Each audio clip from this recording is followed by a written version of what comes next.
Bom, pessoal, vamos fazer aqui um estudo de como fazer uma redação para provas de concursos, né?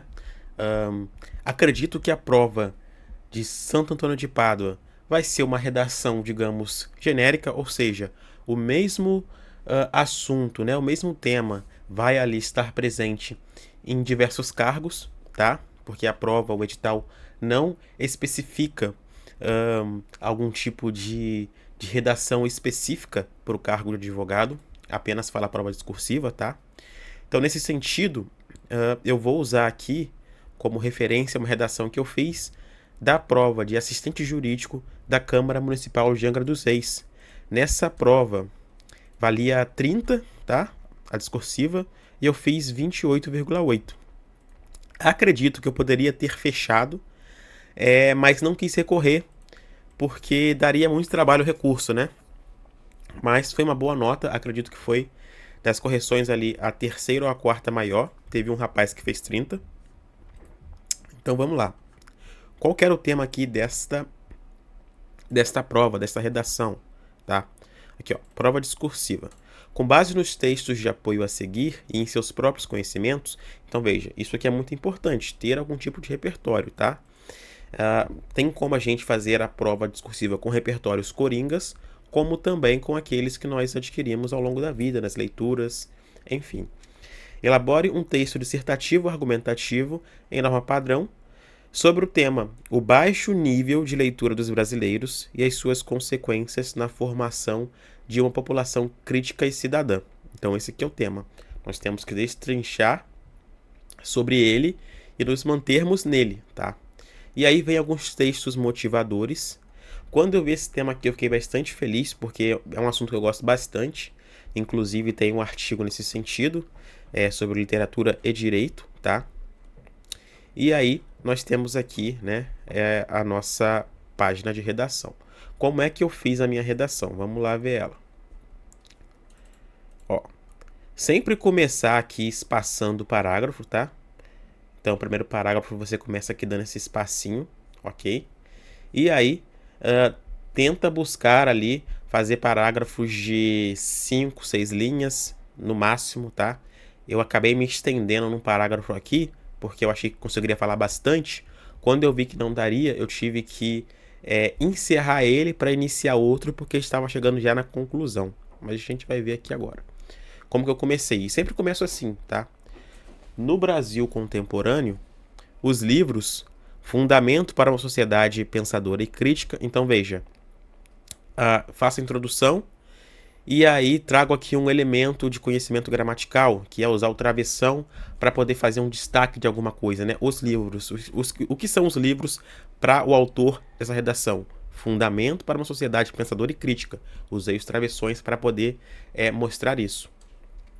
Então, os livros têm feito cada vez menos parte da vida dos brasileiros. Olha só, o meu tem aqui. Eu coloquei o tem com acento circunflexo porque ele tá ligado a uma palavra aqui no plural, que são os livros, tá?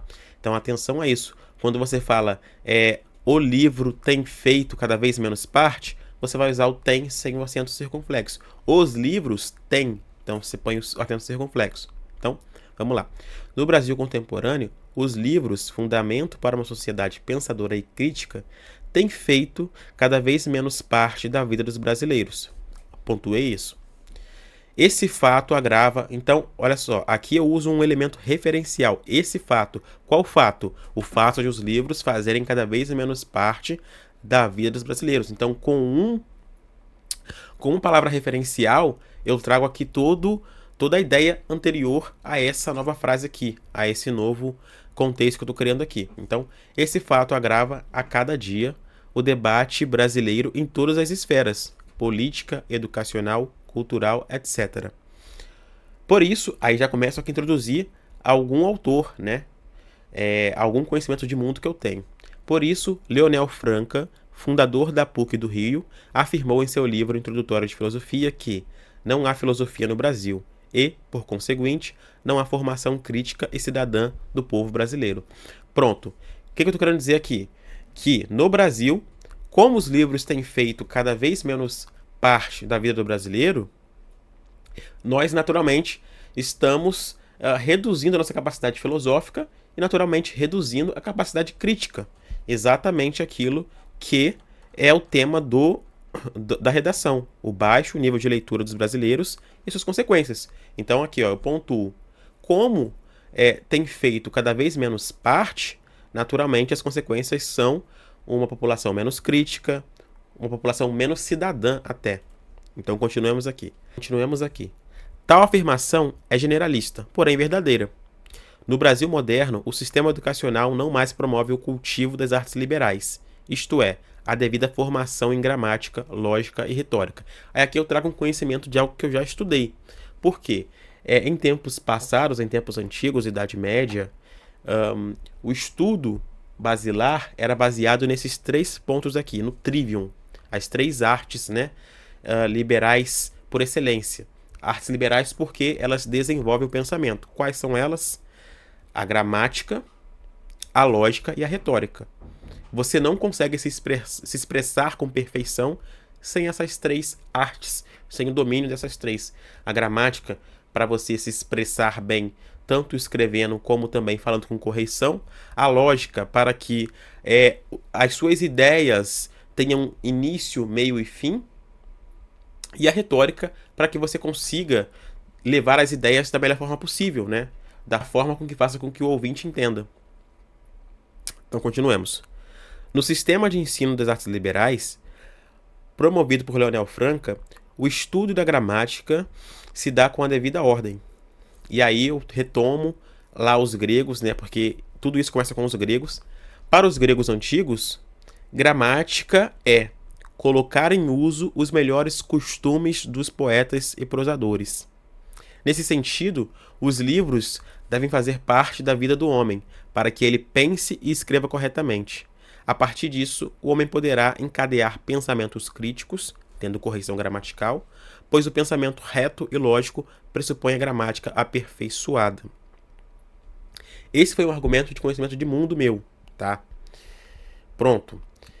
A partir daí, eu inicio um outro argumento, mas agora com algo mais conhecido, com algo mais comum para todos, tá? Que é um conhecimento coringa aqui que eu gosto de usar bastante. Que é Montesquieu, na sua obra O Espírito das Leis, falando sobre a democracia. O que ele fala? Ademais, eu começo aqui, né? Ademais, é preciso destacar o que diz Montesquieu na obra do Espírito das Leis. O francês, então, olha só, eu retomo Montesquieu, mas agora dando a ele aqui uma qualidade, né? O francês, não falo mais o Montesquieu de novo, não fico repetitivo, atenção a isso. O francês diz que a democracia não está somente na separação dos poderes. Ora, a gente tende a entender hoje que democracia é isso, ter ali o legislativo, ter o judiciário, ter o executivo e poder votar. Não é só isso, segundo Montesquieu.